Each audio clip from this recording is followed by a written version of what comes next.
Ya, Assalamualaikum warahmatullahi wabarakatuh. Pada kesempatan kali ini, saya akan membahas mengenai material polimer. Jadi, material polimer sendiri adalah salah satu material, salah satu bahan yang memiliki struktur molekuler yang sangat besar dan dia berikatan kovalen. Jadi, kalau yang keramik, dia berikatan ion dan berikatan kovalen, tapi kalau yang polimer di sini dia berikatan kovalen. Ikatan kovalen ya adalah salah satu ikatan pada atom di mana elektron elektron dari suatu unsur atau dari suatu atom dia digunakan secara bersama-sama. Kemudian di sini bahannya sebagian besar merupakan senyawa organik. Jadi kalau yang keramik dia bahannya anorganik, kalau polimer dia kebalikannya, dia organik. Bahan yang terbentuk dari gabungan monomer-monomer. Jadi monomer di sini adalah satunya. Polimer juga biasanya sering disebut sebagai plastik ya. Nah, di sini contoh dari ikatan kimia dari polietilen. Kemudian polimer berdasarkan asalnya, dia polimer alamiah dan polimer sintetis. Jadi kalau polimer alami dia berasal dari tanaman dan hewan yang telah digunakan selama berabad-abad yang lalu. Contohnya kayu, karet, kapas, kapan, wool, ya, wool, protein, enzim, dan selulosa. Sedangkan polimer sintetis tentu saja dia adalah polimer buatan hasil sintesa dari molekul organik yang kecil. Karakternya di sini dia juga cukup murah, sifatnya dapat diatur karena buatan dan lebih unggul dari polimer alami. Contohnya di sini ada plastiknya dan serat sintetis. Sifat polimer sendiri di sini analog, ya, analog seperti logam dan keramik. Dan sifat polimer sendiri di sini sama dengan F atau sama dengan unsur penyusun dari polimernya. Monomer. Nah, monomer sendiri adalah struktur terkecilnya ya, struktur terkecil yang dia berulang secara teratur dan periodik pada polimer. Nah, ini untuk mer uniknya dari monomer dan dia dalam polimer ya di sini ada bermacam-macam. Jadi ada HCl, HCCl, HCCH3.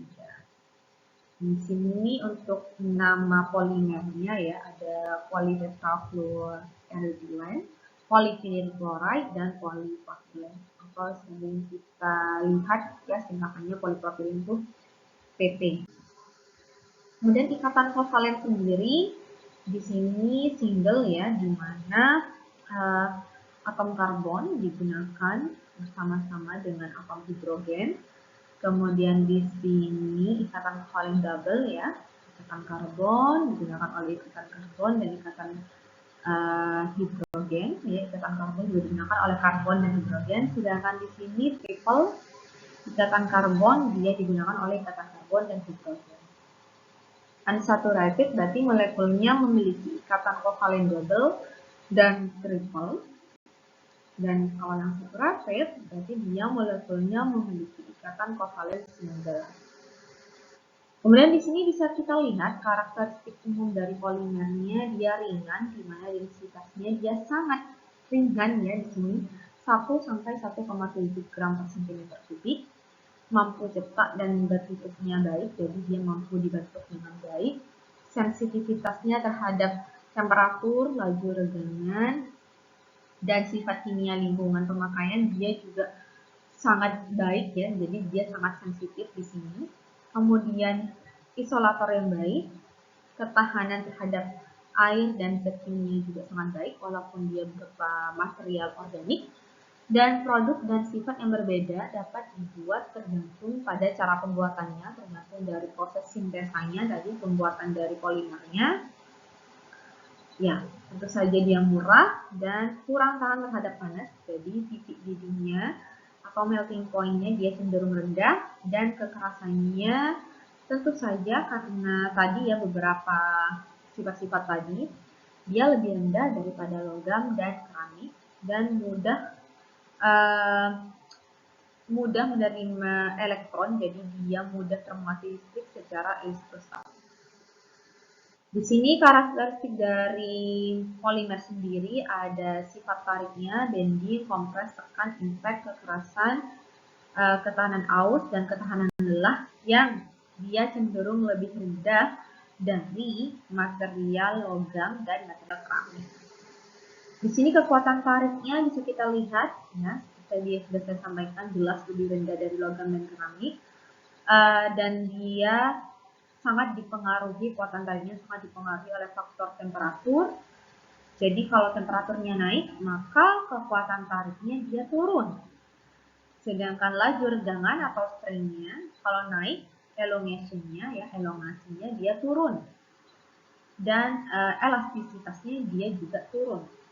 Kemudian kelembaban di sini, kelembabannya naik, kekuatan tariknya dia naik, dan kelembaban naik, kekuatan tariknya dia turun, kemudian elastisitasnya turun, strainnya, regangannya dia juga turun. Nah, di sini bisa kita lihat kalau dibandingkan dengan kekuatan tariknya baja, ya, elastisitasnya di sini, kekuatan tariknya, nah polimer tuh jauh lebih rendah dibanding baja, dan sifat bending, tekan, impactnya polimer juga jauh lebih rendah dari logam dan keramik. Jadi lebih rendah, lebih kecil. Untuk kekuatan tarik sendiri, di sini bisa kita lihat stress strain-nya, ya.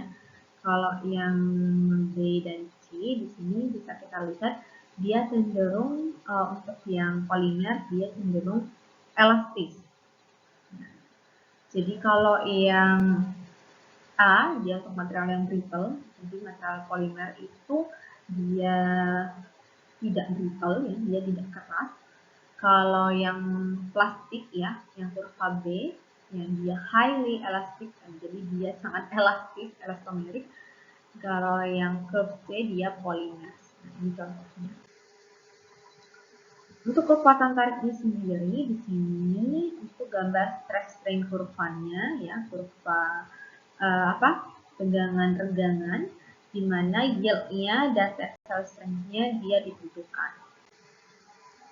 Kemudian di sini kekerasan polimer dia lebih rendah dari logam dan keramik karena polimer sendiri dia kental dan elastik, jadi dia termasuk viskoelastik. Dan ketahanan aus serta gesekan pada polimer, di mana di sini koefisien geseknya hampir konstan, di mana dia tidak tergantung beban, luas bidang kontak, dan laju gesekan. Serta polimer di sini koefisien geseknya tergantung beban, di mana bebannya di sini ada luas bidang kontak dan laju gesekan. Jadi koefisien geseknya dia tergantung dari force-nya, bebannya, luas bidang kontaknya A, dan laju gesekannya, ya, atau V kecil. Jadi kalau logam sendiri dia terjadi konstan, kalau polimer dia banyak dipengaruhi oleh beberapa faktor. Kemudian ketahanan fatigue, ya, atau ketahanan terhadap lelah, dia dipengaruhi oleh temperatur di sini. Di mana temperaturnya tinggi, otomatis ketahanan lelahnya dia semakin turun. Kemudian frekuensinya, ya, jadi kalau frekuensi beban yang diberikan dia semakin tinggi, maka ketahanan lelahnya dia juga semakin turun. Di sini untuk struktur molekul polimer bisa dilihat, ya, kalau yang A di sini linear, yang B dia branch, jadi dia bercabang, yang C dia cross-link, ya. Kemudian yang D dia network 3-dimensional, jadi dia berupa 3 dimensi molekul structure, dan circles-nya dia design individual mere units. Di sini bisa kita lihat gambarnya region of high crystallinity, jadi di sini daerah dari kristalnya yang cukup tinggi, dan di sini ada bagian dari amorphous region. Jadi amorphous region dia bagian yang acak, ya, struktur polimernya, semi kristalin tadi. Kalau yang klasifikasi polimer ada termoplastik dan termoset. Jadi kalau yang termoplastik di sini dia kalau dipanaskan bisa kembali ke bentuk semula, bisa dibentuk kembali. Jadi akan melunak dan mencair ketika dipanaskan dan akan mengeras ketika didinginkan. Dan proses ini reversible, jadi bisa diulang, ya, bisa dibentuk kembali. Sifatnya lunak dan ulet, pembuatan menerapkan pemanasan dan tekanan bersama. Jadi pemanasan dan penekanan terhadap material termoplastik, jenis polimer termoplastik dia dilakukan secara bersama-sama, dan sebagian polimer linier dan beberapa polimer cabang. Jadi bentuknya dari polimernya itu dia linier dan branch yang bercabang. Untuk yang termoplastik sendiri contohnya ada polyethylene PE, PP, kemudian PS polistiren, PC polikarbonat, dan PVC. Jadi ini biasanya kita sering lihat pada pipa PVC, kemudian tempat tempat minum, ya, intinya untuk kemasan ya. Kemudian PA polyimide atau nilon. Untuk yang termoset sendiri, dia tidak reversible, ya, jadi ketika dipanaskan dia langsung hangus ya, dia tidak bisa melunak. Jadi dia akan mengeras secara permanen kalau dipanaskan dan tidak akan melunak jika dipanaskan berlanjut. Dia akan semakin keras, jadi dia akan semakin besar. Dan sifat dibanding termoplastik, ya, keras, kuat dan keras, kestabilan dimensi yang lebih baik dan lebih baik terhadap ketahanan panasnya. Dan dia juga tahan terhadap larutan kimia. Di sini contohnya ada resin epoksi ya, resin epoksi, kemudian resin fenol, resin polyester, resin melamin, dan resin poliuret.